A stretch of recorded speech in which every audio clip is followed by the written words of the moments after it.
Good morning, everyone. Thank you so much for joining me today. I am really excited to present to you building a brand that feels you. We're really going to be talking about today is holistic branding. But first, I always like to introduce myself. My name's Nat. I run Nat Ray Design. It's a local San Antonio marketing and branding studio. We can cover any services under web design, social media, logos, branding, marketing campaigns, print collateral, really anything, you name it. We're the jack of all trades in that sense, but really our specialty is holistic branding. So really thinking about brand from start to finish and all of the pieces that entails and how to really create a story out of it. So what I like to do is start by talking about what is holistic branding. Holistic branding, I like to break it down into 4 different layers. Strategy, so that's who you are, who you serve. Every piece of marketing needs to have some sort of strategy to it. It's not all about just something that looks pretty. It's that design with your strategy is going to build something so much stronger and something that makes sense for your audience and what you do. Story, so this is your voice, your values, your positioning. It's how we talk to people. So if you just use generic ChatGPT captions for everything, you don't really have a voice for your brand. And that's okay. I use ChatGPT every day, but there's a way to build out a tone of voice for your branding that makes it feel you're speaking directly to your audience, makes it feel a little bit more relatable, and it is based off your values. Do you want to be high end? You're going to have to speak in this way. Do you want to be funny and relatable? You're going to have to talk that way. So your storytelling is a huge, important part of it too.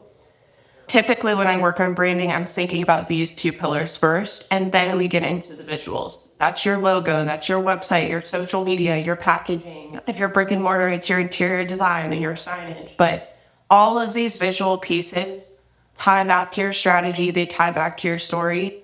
And we're doing that where we're involving them all together. But the visuals is, I'm biased, I would say it is the most important part because the way that you are presented, the way that your brand looks is going to affect someone in 0.2 seconds. People have an initial instant reaction before they even read what your business is called.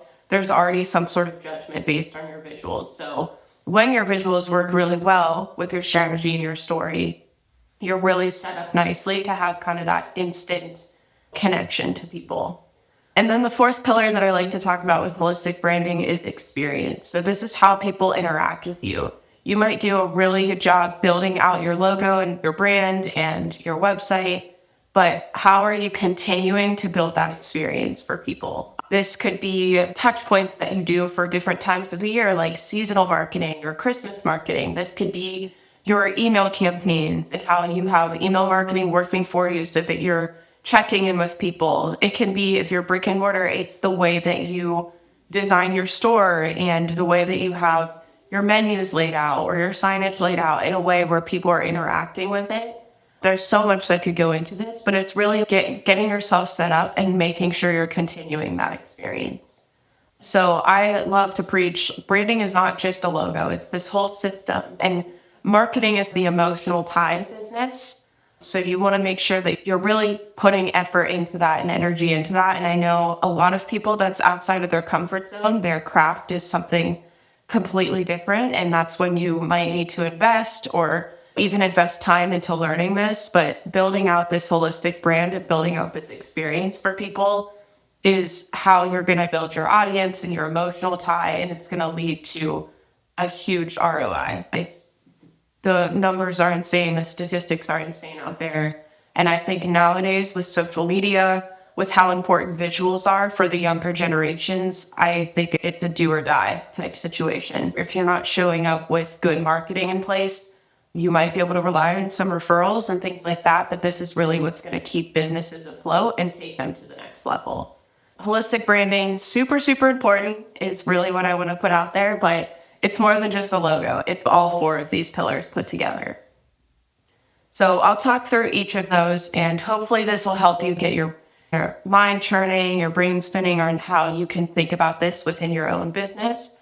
If you ever want to talk about any of these or all of these and you're like, can I just pick your brain? We can always meet and discuss it too, because I love brainstorming. I love thinking about the marketing side of any business. I think what's fun about my job is that I get to play in all these different industries and put myself in their shoes and learn. So always know if after this presentation, if you're really stuck at something, we can always meet and talk about it too. But strategy and foundation, this is the first step.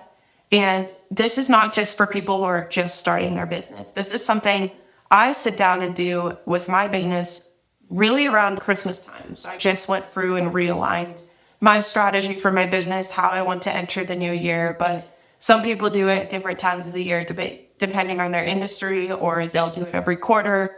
So it's something that I think with branding, it's always living. It's never really done, which is good and bad news. You can always grow, you can always add to it, but it's something that you're always going to have to push yourself with in business. So just know, like, even if you're, okay, I've been in business for 10 years, my strategy is my strategy. There's always a way that you can go back and re-look at this and build on it.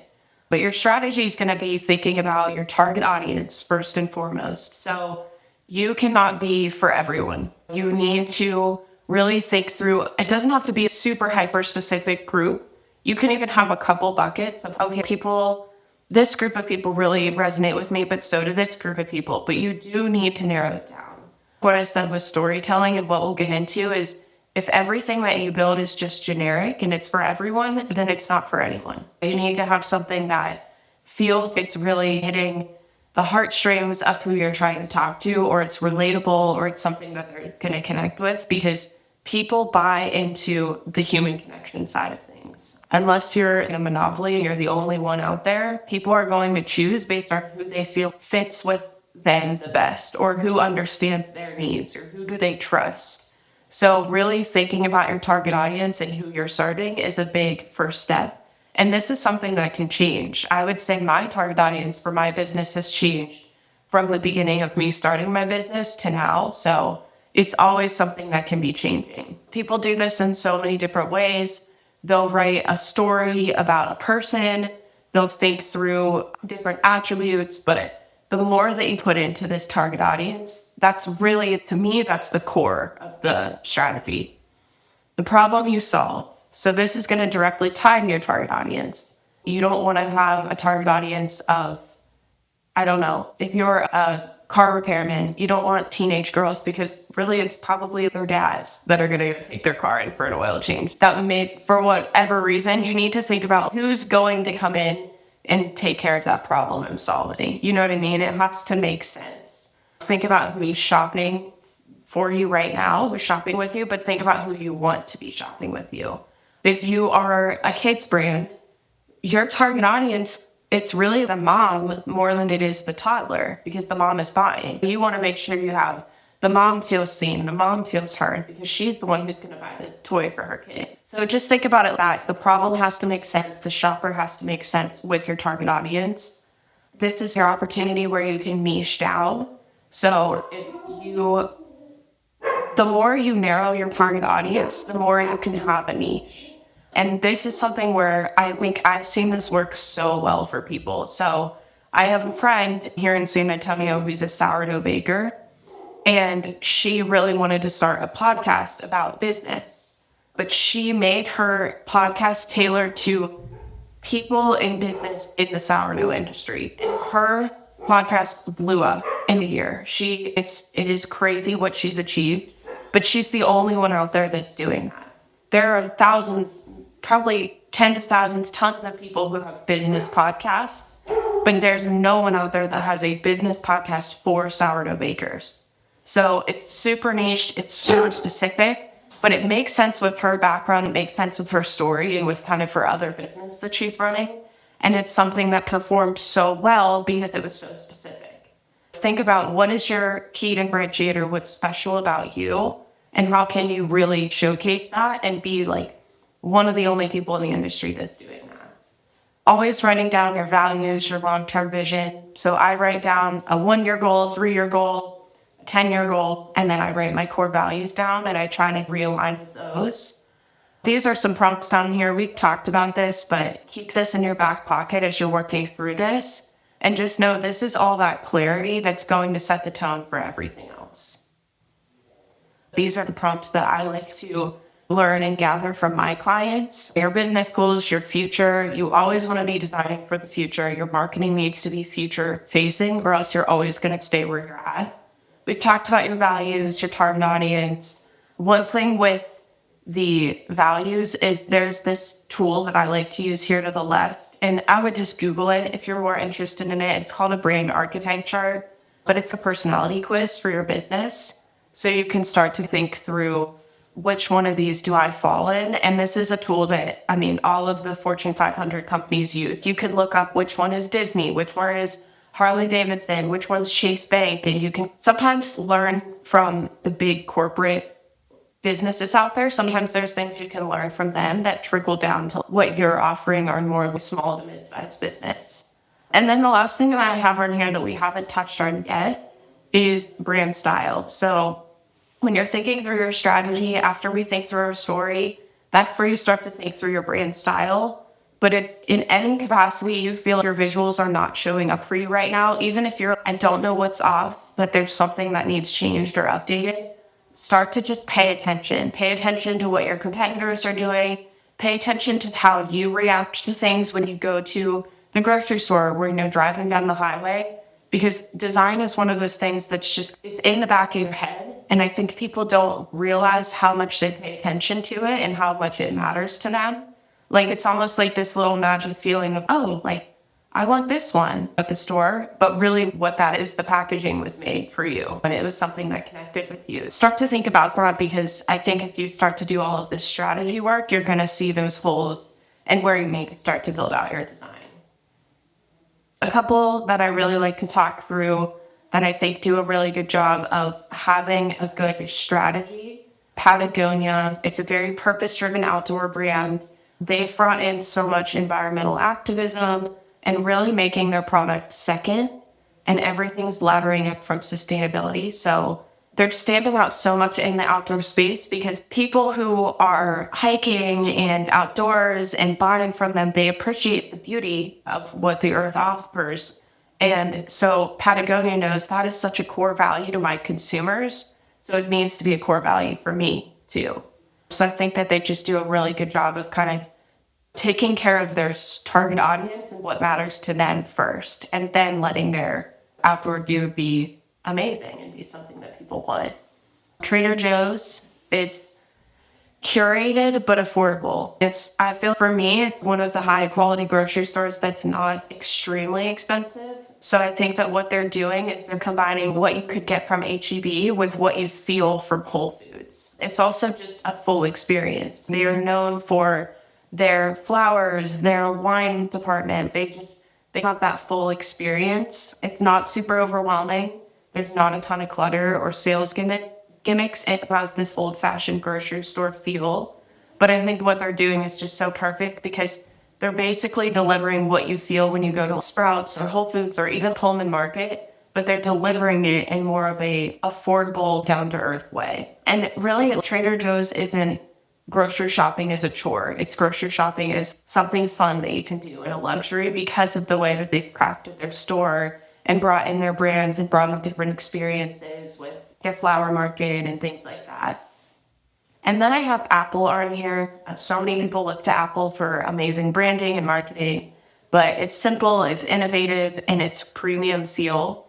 And really, when you look at their commercials, it's not about proving that the phone is the best. Honestly, I think most people have proven Android has a better camera, Android has a better this, but Apple, they build a community of it and then they inspire people. So they'll have commercials out there that are about someone who's doing videography for their skateboarding, or someone who is sharing and airdropping with their grandma who lives far or something like that. So they're doing something that is bringing in more of the lifestyle of what this phone provides than trying to put the specs out there of why it's the best. And then their design is so clean and minimal and simple, and they are always constantly shifting their branding too. In little ways that people don't even notice, their logo and brand is changing every couple of years to make sure it feels as modern as possible. So that's strategy. It's all, some people love it, some people hate it. It depends on how much you can get into that brain work. But instead, I'm here to support you if it's not your thing, or if it is, take some of those prompts and just work through it. Let yourself dream. I think the hardest part with the strategy and story is that we're in such a rush as business owners that we don't stop and reflect on where do we need to be growing. Like sometimes it feels like people are just, we're staying afloat with what we're doing right now. But this is your opportunity to dream bigger and dream for the future. Story and messaging is really taking your strategy, especially your target audience, and building out how you talk to people.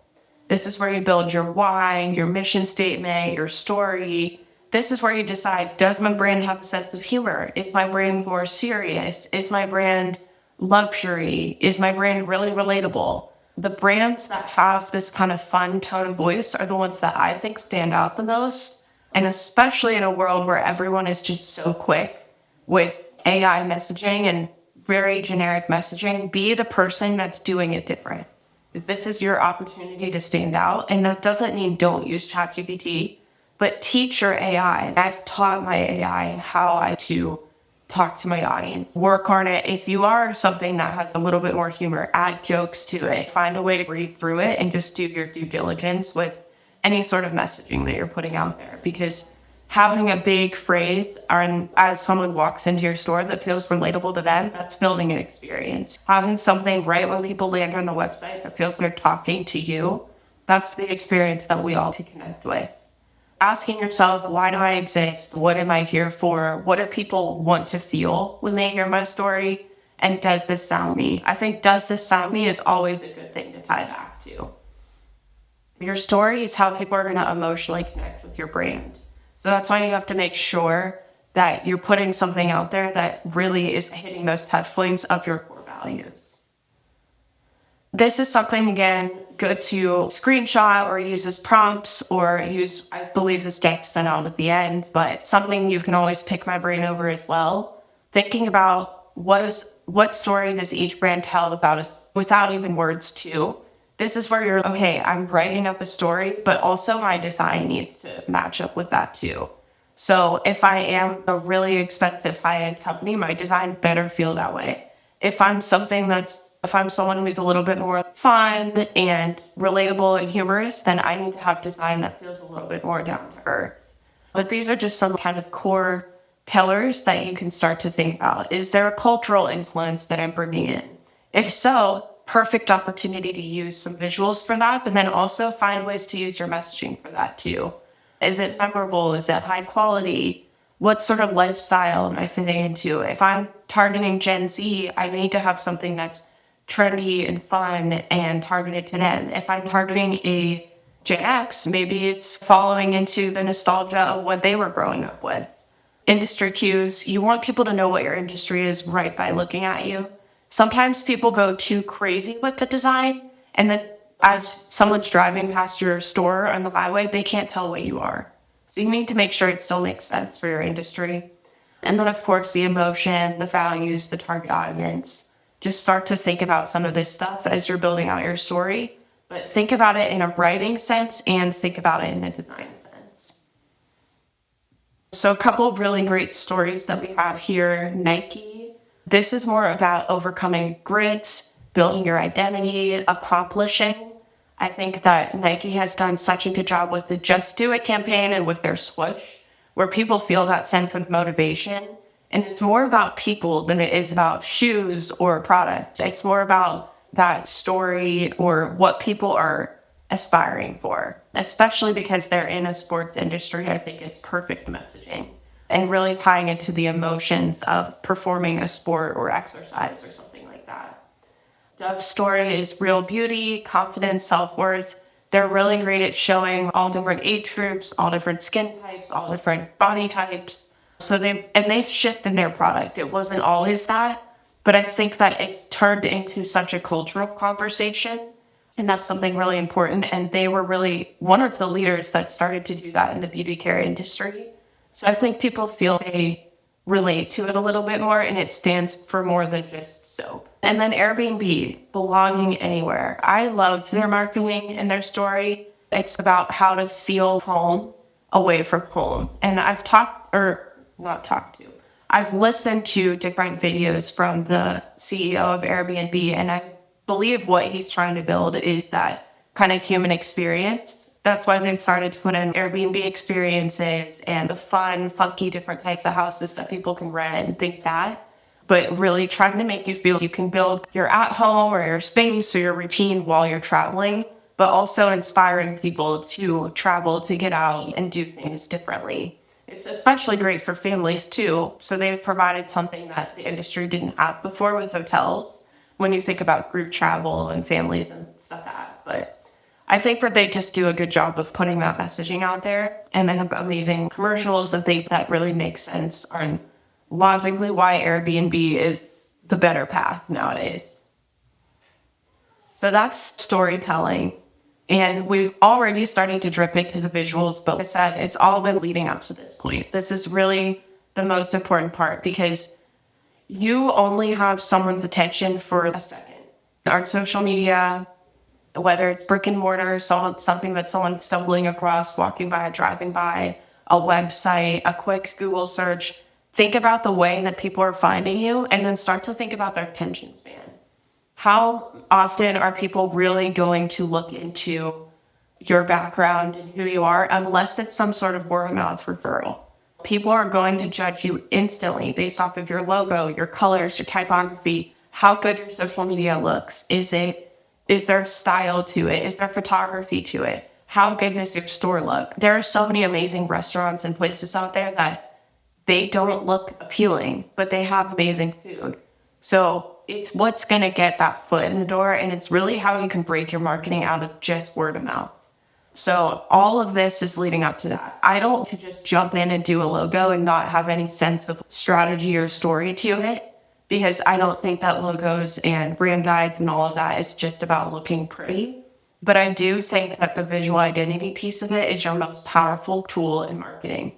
And a mistake that I see a lot is that people are investing in magazine ads or social media ads or different things like that, sponsoring events, but then they don't have good branding set up or they don't have the foundational pieces set up. Because again, if you're sponsoring an event, you're only going to be noticed for a couple seconds. What can you do to really stand out? We've already done this work of building your strategy, building your target audience, building your story. The hardest part of that is learning how to put it in visuals. And that's something that I think I was innately gifted with. And that's why I'm a designer and that's why I do what I do. I'm not saying it's not. I think it's something you need to decide for yourself. Do I have this creativity to DIY it and the resources to do that and the time? Or do I need to outsource this? But just know this is the most important piece of your marketing. And I think if your brand is not set up well, then you shouldn't be investing in a lot of advertising until you get it in a good spot. So you determine for yourself, do I DIY that? Do I get help with that? I'm a resource for you no matter what. If you do go down the DIY path and you just need a friend that kind of has that creative eye, you can always meet with me. We can talk about it, but make sure that your visual identity is set up well. And what this means is first and foremost your logo, but you need to have more than that. You need to have a brand guide, which is basically a deck that puts together your color palette, your typography, the patterns that you use, the icons that you use, textures that you use, layout styles, things like that, any sort of design elements. Because if you look at any of these brands that we've talked about so far, they have a lot more working for them than just a logo. And then depending on your industry, I really encourage good photography too. I think some industries you can pull stock. There's some industries where maybe you can take more of a graphic approach, but I think photography is a really great thing to invest in, especially if you have a product in mind or a physical location, or if you feel you're the face of your brand, if you're in consulting or in a service base, get some headshots done. And I have a full list of amazing photographers that I can recommend to you or help you with as well. But I'm trying to not drill into you too much, but logos, branding, all of this is so important because all of the stuff that we've started to work on, you only have 5 seconds or less to gather their attention and to put this out there. So that's why you need to have the design that does that work for you. Think about how you're being perceived. And one of the biggest things that I challenge you with is think about the price point. does my logo and does my brand reflect what I'm charging? If you want to raise your prices, one of the best ways to do that is to also elevate your branding and your marketing, because they're directly correlated with each other. You need to make sure that what you're putting out there visually and what you're presenting yourself as is matching your price point, or else people are going to question it and they're not going to trust it. Will someone start to recognize you? Are you doing all this networking? Are you sponsoring all these events? Or are you putting all this work out there in social media, but it's not consistent, so people don't recognize who you are? You need to really make sure that there's a repeatability to it so that people start to know, oh, she's the girl that kind of has that style and this is what she's known for. And then does it match your tone? Does it match your messaging? If you're really going for a relatable, funny brand, your design should reflect that. If you're going for something bougie and luxurious and high-end, then your design should reflect that. I hope you can start to see why some of the first two steps that we've talked about are going to directly lead you down the path towards your visual identity. And when I'm designing brands and logos for people, that's why I'm asking those questions first, because it could be a shot in the dark if I'm just going to try to make something up. I want to know, what are we trying to showcase about you? What should we be doing to help you stand out? Because it's going to give me kind of the path that I need to know how to design for you. So that's why those first two steps are super important. And it's always your first impression, your recognition is so important. So I think the biggest thing that I see with people who don't have good branding is their business is working right now because of word of mouth, because of people they know, because of kind of this locality, but they're stuck there. And they can't have marketing where people notice them on their advertising or their social media, or people are Googling their website until it's done well, if that makes sense. So a couple of different pieces that I think that you should make sure are done well, whether you've invested your time or your money into, these need to be important pieces. Your logo is the most important. This is the visual art. This is how it's your name, really. It's your signature. It's the most important piece, and it's going to be reflected on all of your marketing materials. So making sure you have a strong, memorable logo that reflects who you are is the most important first step. With that, you should have a brand guide too. And when I'm designing for a business, I always do logo and brand guide together, because your brand guide is basically taking, okay, great, we have a logo. What are the other visual consistencies that we have? What colors do we use? What fonts do we use? What imagery, patterns, messaging? It's everything else. What packaging do I do? It's building out all of the other visual cues beyond your logo, making sure that you have the design kit and the design tools and piece that when you do go design your website or design your social media or put out a magazine ad, it's consistent because you already have this visual language built out. Your website, this is your digital storefront. It's the piece of the internet that you own. We cannot guarantee social media forever, but I also think it's something that makes you feel more professional. I feel like most people, if you don't have a website and you just have social media, or you're just pointing people towards an Instagram, they're questioning how legit you are and how professional you are. It's one of the easiest ways to step up in your marketing and kind of break you out of that word of mouth or type of marketing that you have. So it's something where you can put together all of your communications, whether that's menus, whether that's store hours, whether that's what your service offerings are. It's one place where people can spend a little bit more time getting to know you and if you're the right fit for them. So it needs to be clear. The layout needs to be organized. You don't have to have 50 web pages. I think actually keeping it simple is better, but you need to think through the customer journey. And I definitely feel this is something you should never skip, because it gives you legitimacy, it gives you professionalism, but then it also, maybe someone is following your social media for a long time or whatever use of advertising that you have, but they just need one spot to learn what all do they need to know about you before they buy from you. So it gives you that one place, that headquarters for all of your information to provide to people. Social media, so many people hate social media, and I get it. It is so much work. It has grown in a way that I think no one could have predicted. but it's probably in most industries your most active touch point, and it's your best opportunity for free advertising.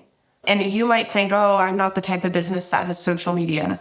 But if Scrub Daddy sponges can blow up because of social media, I'm pretty sure anybody can. I think there's a creative way that anybody can approach social media, but think of it more as free advertising. And in a way, I always push people, we're very lucky that we have it because businesses starting before social media had to pour a lot more into their advertising and their setup. And nowadays we got this smooth transition to building up an organic audience, and then eventually you can advertise and put dollars behind it.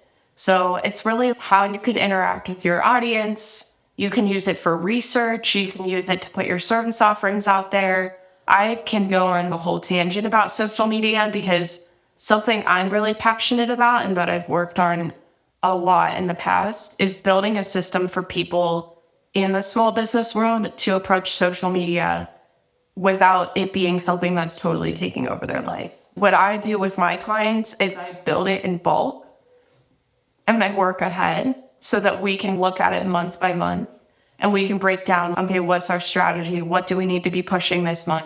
What should we do? And then have a way to work ahead for it. So I think in the business world, social media is very much a planning ahead type of industry versus when you have personal social media, you just post when you feel it. But that is something that opens up a whole can of worms. So please, if you're struggling with social media, we could get on a quick 15-minute call or go grab coffee and talk through it because I've really worked on building kind of a strategy so that it doesn't take so much time out of your day. And then industry specific, I put this up there because every industry is a little bit different with their needs. Some industries have packaging that they need to think about. Some industries have menus and signage and kind of a physical location.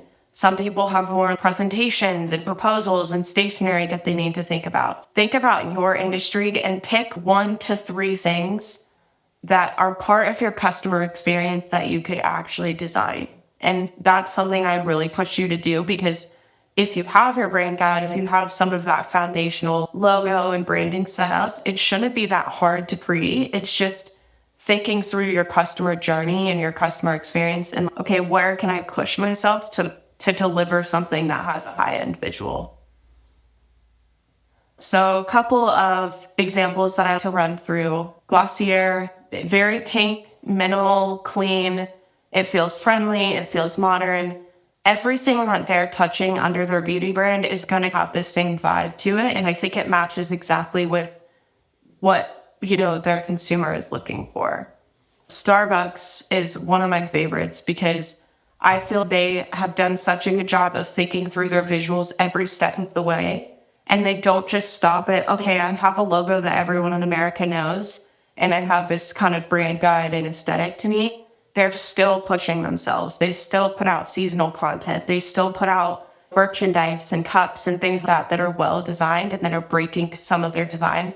The packaging on their coffee bags, the design and branding and all of this, it's living forever. So one thing that I with Starbucks is they didn't just build a good brand and stop. It's something that they're continuing to push. And I think it's made them one of the most recognizable brands in the country and one of the most well-designed brands. And then Target, I think Target has done such a good job of just picking a few simple design pieces and finding ways to use them across all mediums. So the red and the dog and the little Target symbol, they use that with patterning. They use that in tiny little tags on their merchandise. They use it in huge signage. They've really found the scalability. So they really only have a couple design elements that are unique to them, but they know how to use them across every touch point. You might not have to have super complicated, drawn out, hand sketched visuals. Maybe Starbucks does, where they really have that craft. Maybe you have something really simple, but you know how to translate it across all different paths. Apple's another one. That little Apple icon is such a simple logo, but they used it in so many different ways across the board, so it's something that's even more recognizable. And then the last section for me to discuss is experience and touch points. And I know I'm giving you guys so much homework, but this will change your life. It will change your business. It changes everything. So please think about this and invest time into this or get help with it from a professional. But even if you feel, okay, I have a great logo, I have a great brand, I'm done.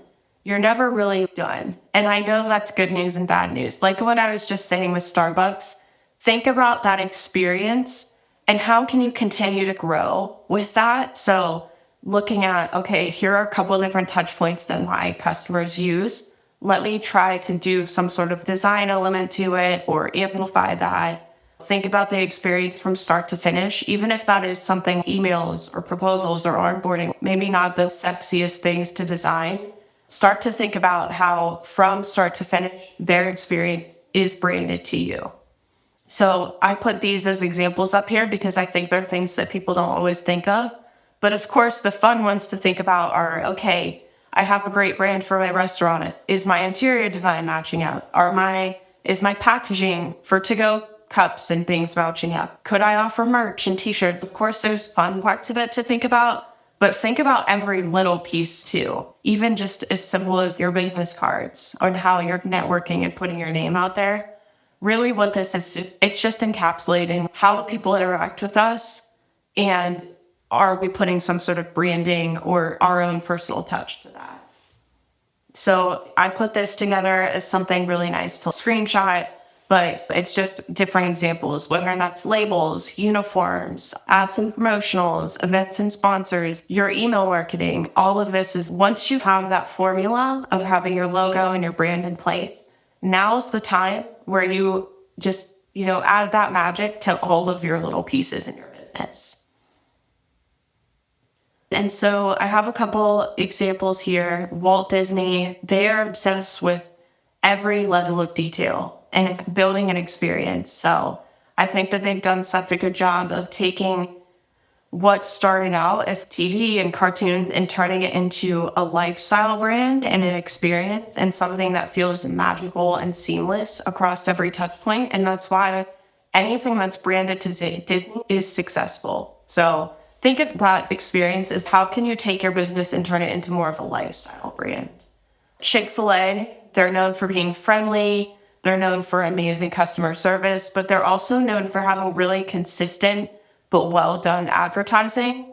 So they've put a lot into campaigns that eat more chicken and things like that. Their packaging, utilizing their logo in different ways so that really anything Chick-fil-A related, again, every touch point of it is done with kind of their core value of being friendly and kind and having that very ownable and well-known branding.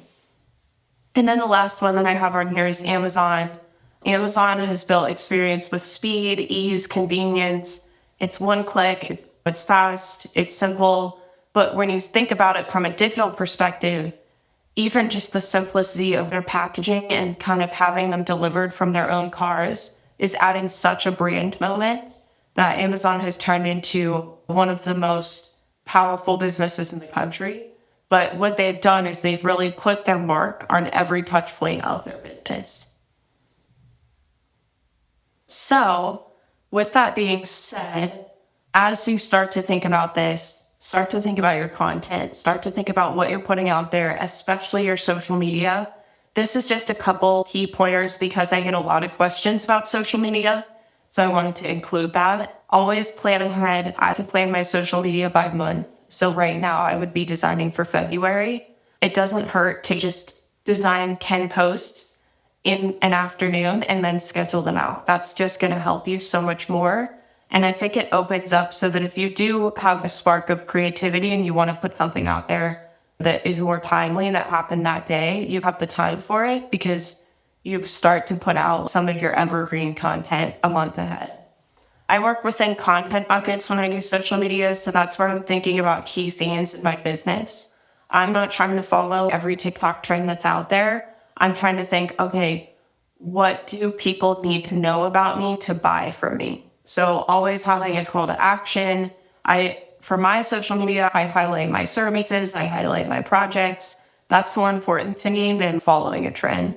So start to think if I could just pick a couple of key themes. If I'm a restaurant, I should be posting about my events and my hours. I should be posting stories from my customers, and I should be posting my food every week. Just keep it simple. Think about what do people need to know from me, and focus more on putting that on social media than just trying to follow what everybody else does. Because social media as a small business owner is so much more different than being a personal social media or an influencer. Have the right tools. If you are going to DIY this, I totally recommend Canva. Take the time to learn it. I pay for the extra platform. Most of my design work's done in Adobe, but my designers and I have started to use Canva a lot more just because of the usability of it. Start to think about that, or think about a social media scheduler too.